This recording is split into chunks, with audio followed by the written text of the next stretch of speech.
जय श्री राम दोस्तों। राजा पृथु बोले, हे ऋषि श्रेष्ठ नारद जी, आपको प्रणाम है। कृपया अब यह बताने की कृपा कीजिए कि जब भगवान शंकर ने अपने मस्तक के तेज को क्षीर सागर में डाला तो उस समय क्या हुआ। नारद जी बोले, हे राजन, जब भगवान शंकर ने अपना वह तेज क्षीर सागर में डाल दिया तो उस समय वह शीघ्र ही बालक होकर सागर के संगम पर बैठकर संसार को भय देने वाला रुदन करने लगा। उसके रुदन से संपूर्ण जगत व्याकुल हो उठा, लोकपाल भी व्याकुल हो गए, चराचर चलायमान हो गया। उसके रुदन से संपूर्ण ब्रह्मांड व्याकुल हो गया।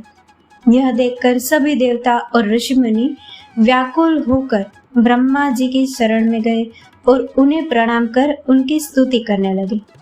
उन सभी ने ब्रह्मा जी से कहा, हे पितामह, यह तो बहुत ही विकट परिस्थिति उत्पन्न हो गई है। हे महायोगिन, इसको नष्ट कीजिए। देवताओं के मुख से इस प्रकार सुनकर ब्रह्मा जी सत्यलोक से उतरकर उस बालक को देखने के लिए सागर तट पर आए। सागर ने ब्रह्मा जी को आता देखकर उन्हें प्रणाम किया और बालक को उठाकर उनकी गोद में दे दिया। आश्चर्यचकित होते हुए ब्रह्मा जी ने पूछा, हे सागर, यह बालक किसका है? शीघ्रता पूर्वक कहो। सागर विनम्रता पूर्वक बोला, प्रभु, यह तो मुझे ज्ञात नहीं है, परंतु मैं इतना अवश्य जानता हूँ कि यह गंगा सागर के संगम पर प्रकट हुआ है। इसीलिए हे जगत गुरु, आप इस बालक का जात कर्म आदि संस्कार करके इसका जातक फल बताइए। नारद जी राजा पृथु से बोले, सागर ब्रह्मा जी के गले में हाथ डालकर बार बार उनका आकर्षण कर रहा था।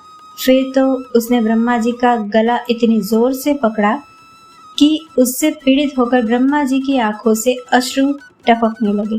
ब्रह्मा जी ने अपने दोनों हाथों का जोर लगाकर किसी प्रकार सागर से अपना गला छुड़वाया और सागर से कहा, हे सागर, सुनो, मैं तुम्हारे इस पुत्र का जातक फल कहता हूँ। मेरे नेत्रों से जो यह जल निकला है, इस कारण इसका नाम जलंधर होगा।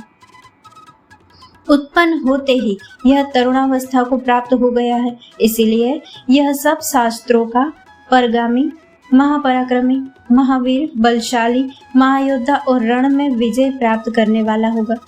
यह बालक सभी दैत्यों का अधिपति होगा।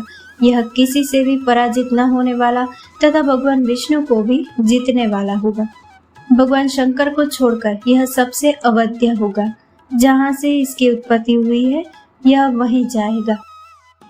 इसकी पत्नी बड़ी पतिव्रता, सौभाग्यशालिनी, सर्वांग सुंदरी, परम मनोहर, मधुर वाणी बोलने वाली तथा शीलवान होगी। सागर से इस प्रकार कहकर ब्रह्मा जी ने शुक्राचार्य को बुलवाया और उनके हाथों से बालक का राज्याभिषेक कराकर स्वयं अंतर्ध्यान हो गए। बालक को देखकर सागर की प्रसन्नता की सीमा न रही। वह हर्षित मन से घर आ गया। फिर सागर में उस बालक का लालन पालन कर उसे पुष्ट किया। फिर कालनेमी नामक असुर को बुलाकर वृंदा नामक कन्या से विधि पूर्वक उसका विवाह करा दिया। उस विवाह में बहुत बड़े उत्सव हुआ। श्री शुक्राचार्य के प्रभाव से पत्नी सहित जलंधर दैत्यों का राजा हो गया।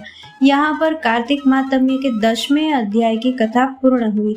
दोस्तों, इस कथा को लाइक, शेयर और हमारे चैनल को सब्सक्राइब करना ना भूले। जय श्री राम।